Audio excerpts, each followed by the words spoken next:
28,000 years ago, as the last great ice age tightened its grip on Europe, a small tribe of Cro-Magnon humans faced the most brutal winter in human memory. The temperature had already dropped to -70 degrees Fahrenheit, and it was only getting colder. Meet Theron, the tribe's winter survival expert, a weathered man of 35 with deep-set eyes that have seen too many harsh seasons. His hands, scarred from countless battles with frostbite, now guide his people through techniques passed down through generations of survivors. Beside him stands Kira, the tribe's firekeeper, a woman whose mastery of flame has kept her people alive for 7 winters. Her thick braided hair is decorated with small carved bones, each one representing a winter her family survived. Young Bjorn at 17 experiences his first truly deadly winter. His eagerness to learn is matched only by his fear of the killing cold that has already claimed 2 members of their group. And there's Astrid, the tribe's eldest at 52, whose knowledge of winter preparation spans decades. Her weathered face tells the story of every brutal season she's endured, and her calm presence reassures the others that survival is possible. The tribe huddles in their temporary shelter as the wind howls outside, carrying with it the promise of death for any who venture unprepared into the frozen wasteland. But these are not ordinary people. These are the survivors, the ones who have learned to read winter's moods and respond with techniques that seem almost magical to modern minds. Theron examines the crude thermometer his grandfather taught him to make, a container of bare fat that becomes solid at specific temperatures. When the fat turns completely white and brittle, he knows the outside temperature has dropped below -70. Tonight, it's white as bone. The cold that kills, Theron explains to Bjorn, doesn't announce itself, it whispers. First, you stop feeling your fingers. Within minutes, you stop caring about your fingers. That's when death begins its work. This is not a story of primitive people struggling helplessly against nature. This is the story of human ingenuity pushed to its absolute limits, where every technique, every innovation, every small discovery meant the difference between seeing another sunrise or becoming another frozen casualty of the Ice Age. The techniques they developed weren't just clever, they were revolutionary. Modern survival experts studying these ancient methods are amazed at the sophistication of technologies developed with nothing but stone, bone, and animal materials. But to understand how they survived, we must first understand what they were surviving. The winter of 28,000 BC wasn't just cold, it was a planetary-scale deep freeze that would test every limit of human endurance and creativity. As Astrid prepares to share the ancient knowledge that kept her people alive, she speaks words that have echoed through countless generations. Winter teaches 2 lessons: prepare perfectly or die quietly. Transition to deeper, more instructional tone. The first lesson every child learned was simple but absolute. In winter, there are no small mistakes. A poorly tied knot could mean a collapsed shelter. A carelessly tended fire could mean death in your sleep. A wrong turn in a blizzard could mean your family never sees you again. But these people didn't just survive, they developed a complete winter civilization, with techniques so effective that some are still used by Arctic peoples today. Chapter 2: The Shelter That Saved Lives. The difference between life and death in -80-degree weather often came down to a single factor: your shelter. But the shelters built by these Ice Age survivors weren't simple huts. They were sophisticated, multi-layered survival systems that could maintain life even in conditions that would kill a modern person in minutes. Theron leads his people to a hillside where the wind patterns create a natural barrier.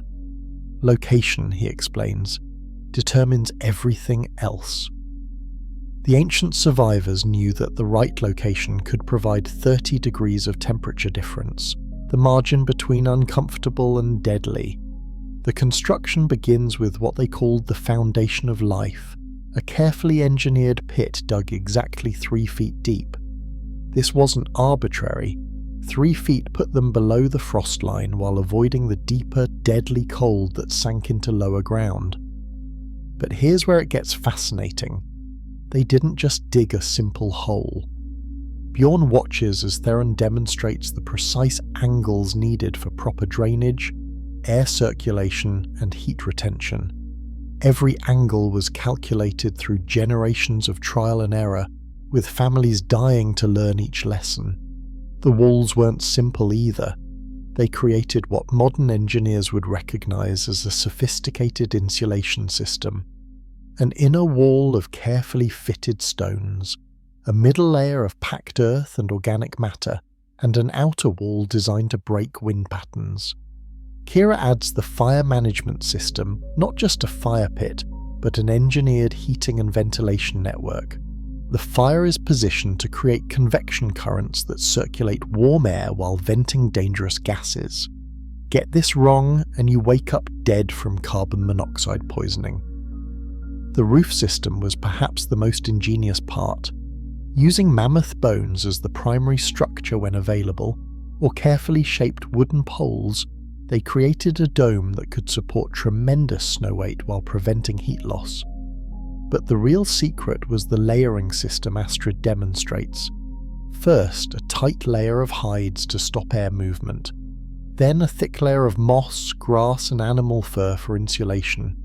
Finally, an outer layer of specially prepared hides that repel moisture while allowing just enough air exchange to prevent suffocation. The shelter breathes, Astrid explains. Just like a living thing, too tight and you die from bad air, too loose and you die from cold, the balance must be perfect.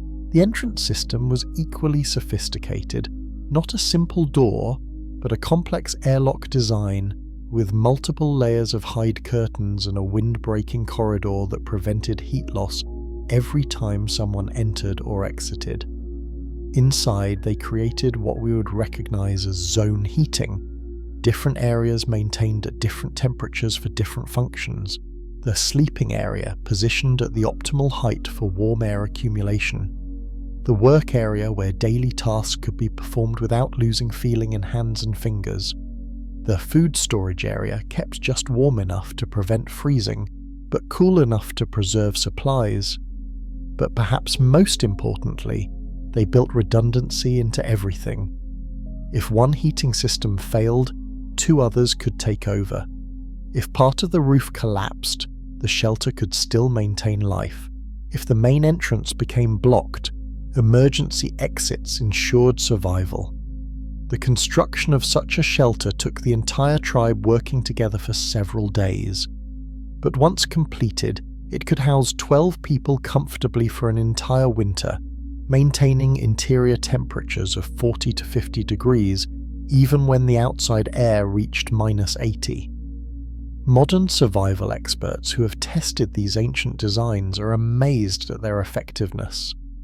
Using nothing but Stone Age materials, these shelters often outperform modern emergency structures in extreme cold conditions.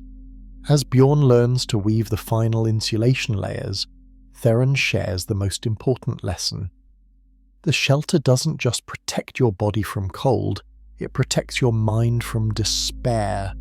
When you're warm enough to think clearly, you can solve the other problems that winter brings. The shelter was more than protection. It was the foundation of winter civilization, the secure base from which all other survival activities became possible. Chapter 3: Fire, the difference between life and death. In temperatures where exposed flesh freezes in minutes, fire wasn't just comfort, it was the thin line between human civilization and extinction. But creating and maintaining fire in -80-degree conditions required techniques that pushed human ingenuity to its absolute limits. Kira has tended fires for 7 winters, and her knowledge represents generations of deadly trial and error. Fire in winter, she explains while demonstrating her techniques, is not the same as fire in summer. Winter fire must never sleep, never weaken, never fail, because there are no second chances. The first challenge was creating fire in conditions where moisture froze instantly and winds could extinguish flames in seconds. The ancient fire makers developed what modern pyrotechnicians would recognize as a sophisticated ignition system. The tinder wasn't just dry grass or bark, it was a carefully prepared mixture of materials, each chosen for specific properties. Birch bark processed with animal fat burned hot and fast. Pine resin mixed with powdered charcoal created intense heat. Dried mushrooms specially prepared smouldered steadily even in wind. But getting the initial spark was only the beginning. Kira demonstrates the winter fire architecture, a construction system that protects flames from wind, reflects heat efficiently and burns steadily for hours with minimal attention. The fire pit itself was engineered. Stones arranged not randomly but in patterns that created optimal airflow and heat reflection. The bottom lined with sand that could absorb and radiate heat long after flames died. The surrounding area designed to prevent accidents that could scatter precious coals into the snow. The fuel system was equally sophisticated. They couldn't just burn any available wood. In extreme cold, different materials served different purposes. Pine for quick, hot flames to combat sudden temperature drops. Hardwoods for steady, long-burning coals that could maintain heat through the night. Special preparations of bark and resin for emergency situations when flame couldn't be lost even for minutes. Young Bjorn learns the fire watch system, not just keeping flames alive but reading fire's moods and needs. A fire that burns too hot wastes precious fuel. A fire that burns too cool can't combat deadly cold. The perfect winter fire required constant adjustment, constant attention, constant understanding. But here's where it gets truly fascinating. They develop backup systems for their backup systems. If the main fire died, emergency fire sources were maintained in different locations. If those failed, they kept slow-burning coals in special containers that could reignite flames hours later. If everything else failed, they maintained fire-starting materials in multiple locations, protected from moisture and cold. Astrid demonstrates the most critical skill, fire in emergency conditions. When someone returned from outside exposure, near death from cold, how do you warm them without killing them? Too much heat too fast could stop a frozen heart. Too little heat too slow meant death from hypothermia. The answer was graduated warming, a precise system of different heat sources at different distances, creating temperature zones that could slowly restore life to a freezing body. Hot stones wrapped in hides for gentle warming, warm air channels to gradually restore circulation, heated liquids at exact temperatures to warm from the inside without shock. The fuel gathering system was its own science. In conditions where wood could be frozen solid and break like stone, they developed techniques for finding, preparing, and storing burnable materials. Dead trees that still contained dry wood, roots that burned hot even when fresh, animal fats that could extend burning time when wood was scarce. But perhaps most critically, they understood fire psychology, how flame affected human morale in deadly conditions. A strong, steady fire didn't just warm bodies, it maintained hope, enabled clear thinking, and prevented the despair that could lead to fatal mistakes. Kira teaches Bjorn the most important fire lesson. In winter, you don't tend the fire, you serve it. It keeps you alive, but only if you keep it alive first. The fire's needs come before your comfort, always. They developed fire scheduling, careful plans for who tended flames when, ensuring continuous care without exhausting any individual. They created fire communication, using smoke and flame patterns to signal between shelters.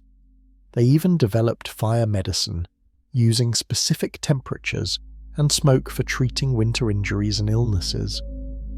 As the night deepens and the temperature continues dropping, Kira prepares the special overnight fire configuration, a slow-burning high-heat system designed to maintain life-sustaining warmth for 8 hours with minimal attention. "Tomorrow," she tells Bjorn, "you'll learn why we call it sleeping with fire, not because it's dangerous, but because fire and human must breathe together through the cold night, or neither sees morning." The mastery of winter fire represented one of humanity's greatest technological achievements, the taming of deadly cold using nothing but stone, wood, and absolute necessity. Chapter 4: Finding Food When Everything is Frozen. When the temperature drops to -80 degrees, the entire natural world transforms into something that seems completely hostile to human life. Plants disappear under snow, water becomes solid stone, most animals either migrate or hibernate, leaving behind a landscape that appears utterly barren. But Theron and his tribe know secrets that allowed humans to not just survive, but actually thrive during these impossible conditions. The key was understanding that winter doesn't eliminate food sources, it transforms them, hides them, and requires completely different techniques to access them. Astrid, whose knowledge spans 5 decades of harsh winters, leads the food-gathering expedition. Winter food, she explains, exists in places summer minds never think to look. Her weathered hands demonstrate techniques that seem almost magical to modern understanding.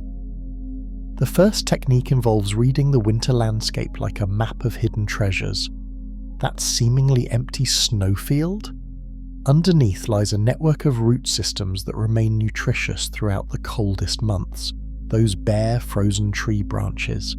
They contain inner bark that, when properly prepared, provides essential calories and nutrients. Bjorn watches in amazement as Astrid demonstrates winter hunting techniques that require no large game at all. Small mammals that remain active even in extreme cold, but you have to know where they shelter and how they behave when the world becomes frozen solid. The ice fishing techniques were revolutionary. Not just cutting holes in frozen water, but understanding fish behavior in cold conditions. Where do fish gather when rivers freeze solid? How do you create fishing systems that continue working even when you can't constantly tend them? But perhaps most importantly, they developed food storage and preparation techniques that could preserve nutrition through months of extreme cold.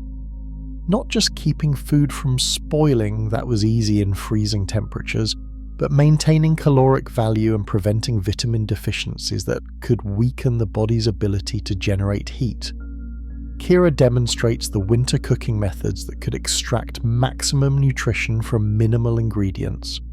Bone broths that could simmer for days, extracting every possible calorie and nutrient. Fermentation techniques that could continue even in cold conditions, creating foods that actually improve nutritional value over time. The preservation techniques were equally sophisticated. Smoking methods that worked in winter conditions. Drying techniques that could remove moisture even when the air was saturated with ice crystals. Fat rendering processes that created high-energy foods capable of sustaining human metabolism in extreme cold. They developed what modern nutritionists would recognize as a complete winter diet system. Combinations of foods that provided everything the human body needed to maintain core temperature and immune function during months of extreme stress. But here's what's truly remarkable. They understood the relationship between nutrition and cold tolerance. Certain foods actually improved the body's ability to generate heat. Other foods helped maintain mental clarity during the psychological stress of extreme winter conditions.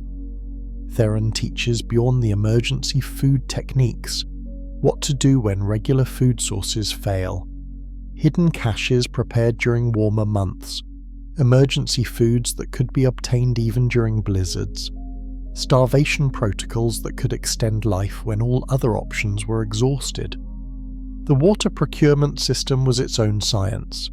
How do you obtain drinking water when everything is frozen solid?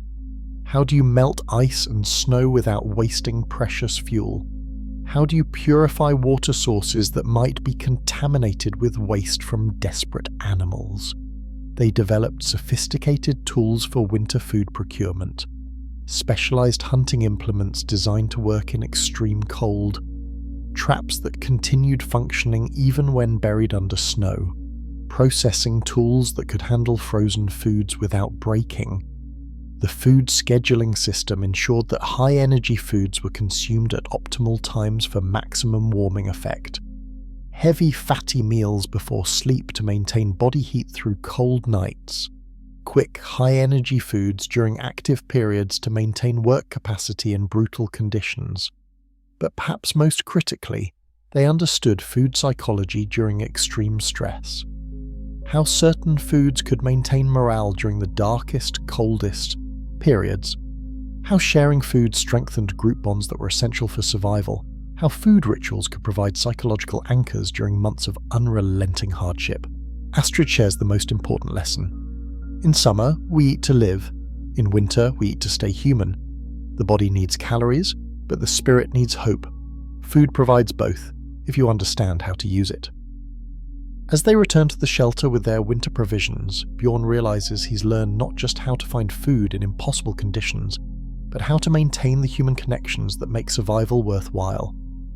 Food is never just about the individual, Theron explains. In winter, we eat together, or we die apart. Every meal shared is a victory against the cold that wants to turn us into frozen, solitary corpses. The winter food systems represented a complete understanding of human nutrition under extreme stress. Knowledge that enabled not just survival, but the maintenance of human community during Earth's harshest conditions. Chapter 5. The Clothing Revolution. In conditions where exposed skin freezes in under 2 minutes, clothing wasn't fashion, it was a sophisticated life support system that required engineering precision to maintain human body temperature in temperatures that could instantly kill. Kira leads the clothing preparation work, her fingers moving with practiced efficiency despite being numb with cold. Clothing in winter, she explains while demonstrating advanced hide preparation, must become your second skin, but better than the skin you were born with. The clothing systems developed by these Ice Age survivors were far more sophisticated than simple animal hide wrappings. They represented a complete understanding of heat retention, moisture management, and layered insulation that modern outdoor gear manufacturers still study today. The base layer was critical. Materials that could wick moisture away from skin in while providing initial insulation. They used specially prepared rabbit fur, worn with the fur against the skin, creating an air layer that trapped body heat while allowing perspiration to move outward. The middle layer provided the primary insulation, not just any animal fur, but carefully selected pelts chosen for specific insulation properties. Wolf fur for areas requiring maximum warmth, deer hide for areas needing flexibility, bear fur for outer protection against wind and precipitation. But the genius was in the construction techniques. Kira demonstrates sewing methods that created sealed seams, preventing cold air infiltration while allowing moisture vapor to escape. These weren't just functional seams, they were engineered joints that maintained flexibility while providing complete protection. The outer layer served as weather protection, specially treated hides that could repel snow and ice while maintaining breathability. Astrid shows Bjorn how certain animal hides, when prepared with specific fat treatments, became naturally waterproof while remaining flexible in extreme cold. The extremities received special attention. Hands, feet, and head represented the greatest heat loss areas and required the most sophisticated protection. They developed what modern designers would recognize as advanced mitten systems, multiple layers that could provide maximum warmth while maintaining enough dexterity for essential tasks. The foot protection was revolutionary. Not simple hide wrappings, but engineered boot systems with multiple insulation layers, moisture barriers, and traction systems that prevented slipping on ice. The boot construction could maintain foot warmth even when walking through snow for hours. Head protection went far beyond simple fur hats. They created complete head and neck systems that protected against heat loss while maintaining visibility and hearing, critical senses for winter survival. The designs included breath-warming systems that preheated incoming air before it reached the lungs. Young Bjorn learns the clothing maintenance systems that were just as important as the initial construction. How to dry wet clothing without damaging materials. How to repair damage that could create deadly heat loss. How to modify clothing for different activity levels and temperature conditions. The clothing wasn't just individual protection, it was designed for community survival. Systems that allowed people to share body heat when necessary. Configurations that enable group activities while maintaining individual protection. Emergency adaptations when clothing was damaged or lost. But here's what made it truly remarkable. They understood clothing psychology during extreme stress. How proper protection affected morale and decision-making. How clothing comfort could prevent the mental breakdown that led to fatal mistakes. How shared clothing maintenance strengthened community bonds essential for group survival. Theron demonstrates the activity-specific clothing modifications, different configurations for different winter tasks, hunting clothing that provided protection while maintaining mobility and stealth, work clothing that protected against cold while allowing necessary dexterity, sleep clothing designed to maintain warmth while allowing rest. The emergency clothing protocols could save lives when normal systems failed. How to create emergency protection from available materials. How to share clothing in crisis situations. How to maintain core body temperature when outer protection was lost or damaged. They developed clothing communication systems, visual signals that could convey important information even when speech was impossible due to extreme cold or distance. Color patterns that indicated individual roles and responsibilities. Modifications that showed experience and expertise levels. The most critical knowledge was understanding clothing failure modes. How to recognize when protection was becoming inadequate. Warning signs that indicated hypothermia or frostbite development. Emergency responses when clothing systems were compromised. Astrid shares the deepest wisdom. Your first skin was given to you. Your second skin you must create for yourself. But your winter skin, that must be perfect because winter gives no mercy to the poorly protected. As they complete the clothing preparations, each person now wears a complete survival system, capable of maintaining life in conditions that would kill an unprotected human in minutes. Tomorrow, Kira tells Bjorn, you'll learn why we say dress for the worst cold you can imagine, then dress for it to get worse. In winter, optimism about weather is just another way to die. The clothing revolution represented one of humanity's greatest technological achievements, the creation of portable, personal climate control using nothing but natural materials and absolute necessity. Chapter 6: Community Survival Strategies.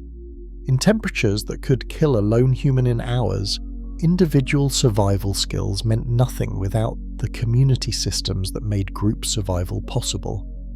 The difference between a tribe that survived winter and one that didn't came down to how effectively they could coordinate, support, and sustain each other through months of unrelenting hardship. Astrid, as the tribal elder, explains the social technologies that were just as important as fire or shelter. In winter, she says while organizing the evening work rotation, we survive as one organism or we die as separate bodies. There is no middle ground. The work rotation system was precisely engineered to ensure that all critical survival tasks were continuously maintained without exhausting any individual. Theron demonstrates how they calculated workloads, rest periods, and task assignments to maximize efficiency while preventing the fatigue that could lead to fatal mistakes. But this wasn't just practical organization, it was a psychological survival system. The rotation ensured that no one person bore the full weight of keeping everyone alive.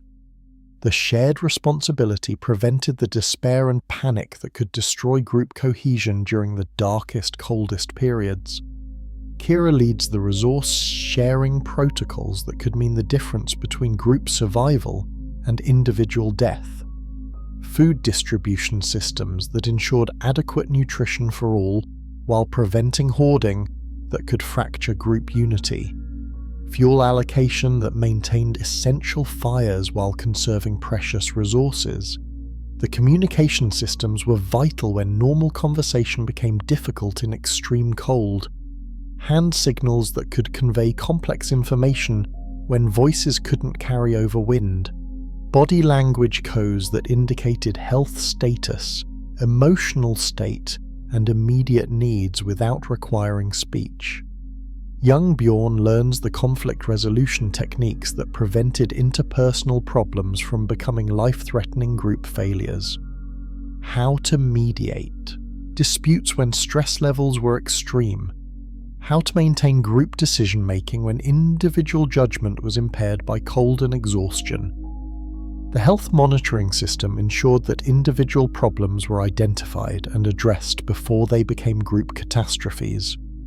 Daily health checks that could identify hypothermia, frostbite, or illness in early stages. Treatment protocols that could be implemented with available resources and community support.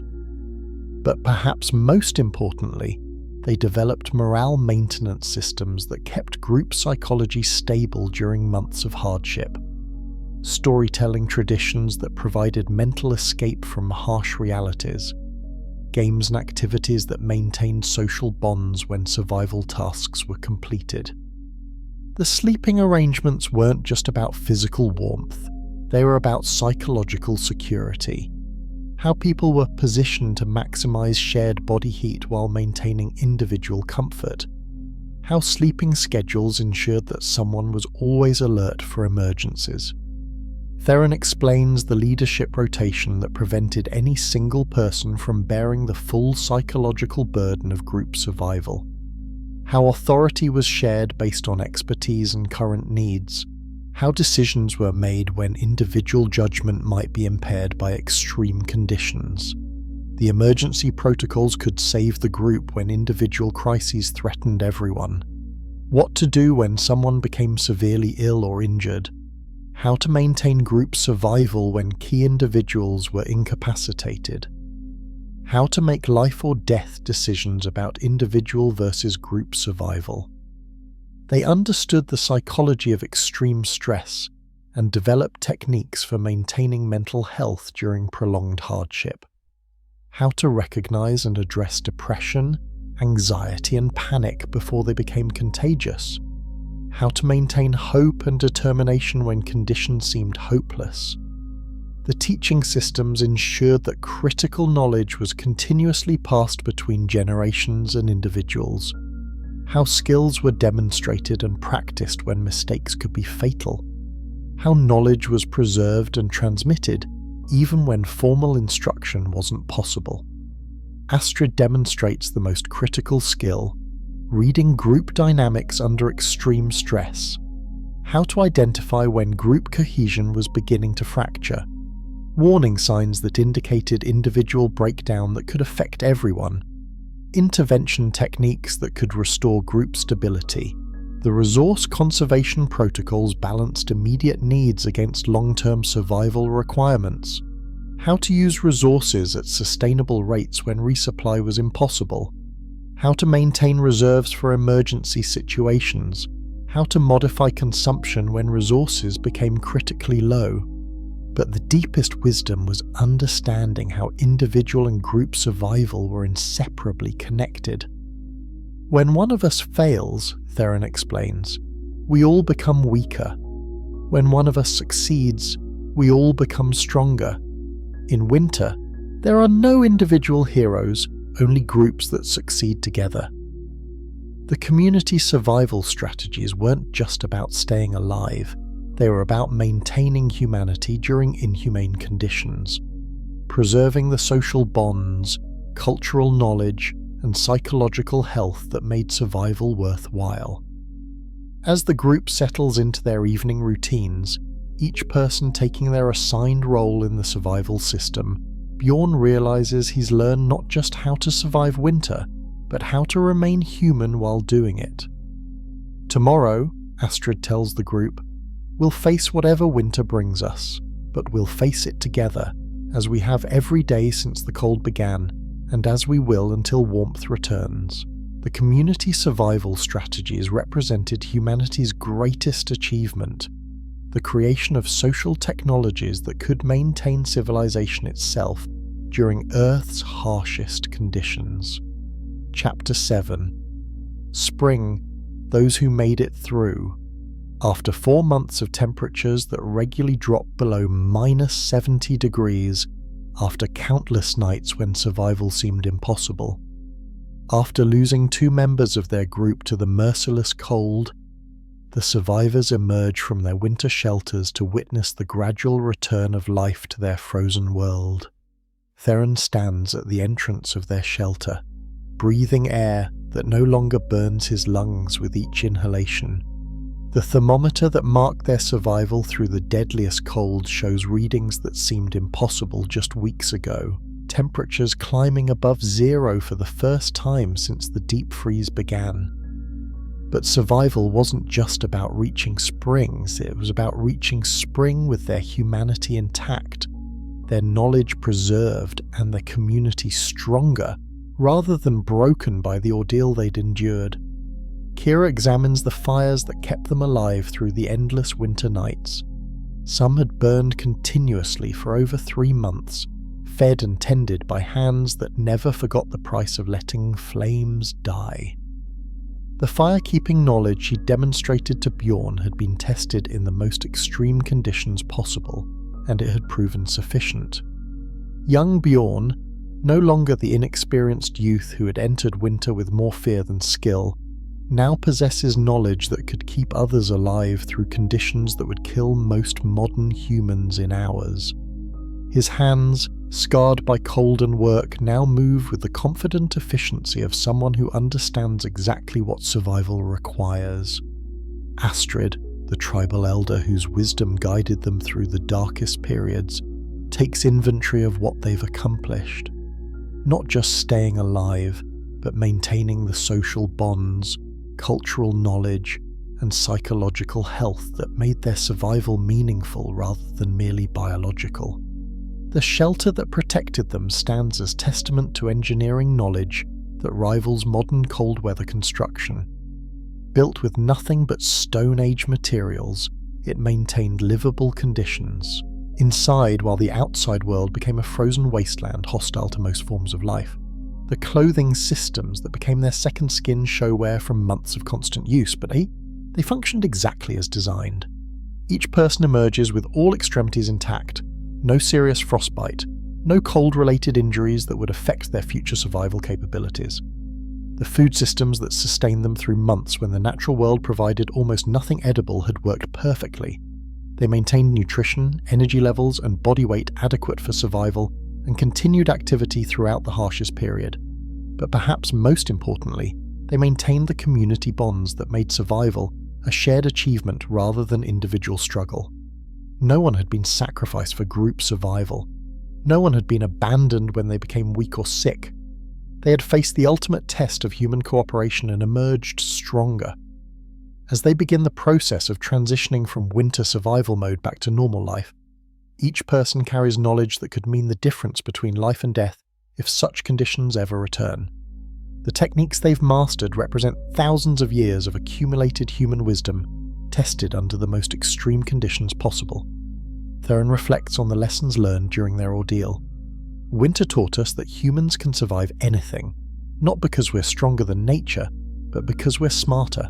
Every technique we used, every system we developed, every decision we made was the result of human intelligence applied to impossible conditions. The knowledge they've preserved and proven will be passed to the next generation, along with the understanding that such knowledge isn't just academic. It's the difference between human civilization and human extinction when conditions become extreme. Kira examines the young plants beginning to emerge from the thawing ground. Spring always returns, she says, but only for those who survive winter. We didn't just wait for conditions to improve, we created the conditions we needed to stay alive until improvement became possible. As they prepare to resume normal life, each person understands that they've been part of something extraordinary. The demonstration that human intelligence, cooperation, and determination can overcome conditions that seem absolutely impossible. Bjorn asks the question that defines their achievement. How did we do it? How did we survive when everything seemed designed to kill us? Astrid provides the answer that summarizes everything they've learned. We survived because we understood that winter doesn't just test your body, it tests your mind, your relationships, and your spirit. We prepared for all of those tests, not just the obvious ones. The techniques they mastered,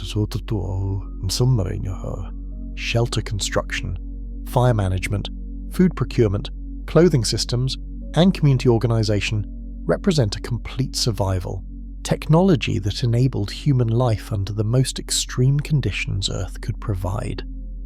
But beyond the practical knowledge, they've demonstrated something even more important, that humans can maintain their humanity even under conditions that strip away every comfort, every convenience, every easy solution to the basic problems of staying alive. As spring gradually transforms their world from frozen wasteland back to living landscape, the survivors carry with them the quiet confidence of people who have looked at impossible conditions and found ways to make them possible. Next winter, Theron says as they begin dismantling their survival shelter, we'll be ready for whatever comes. Not because we hope it won't be as bad, but because we now know exactly what to do if it's even worse. The knowledge they've gained and proven represents one of humanity's greatest achievements, the development of technologies and social systems that could maintain human life and civilization under conditions that would destroy most other forms of life on Earth. Their survival stands as proof that with sufficient knowledge, preparation, and community cooperation, humans can overcome any challenge the natural world presents. Not by being stronger than nature, but by being smarter, more adaptable, and more determined than the forces that try to destroy them.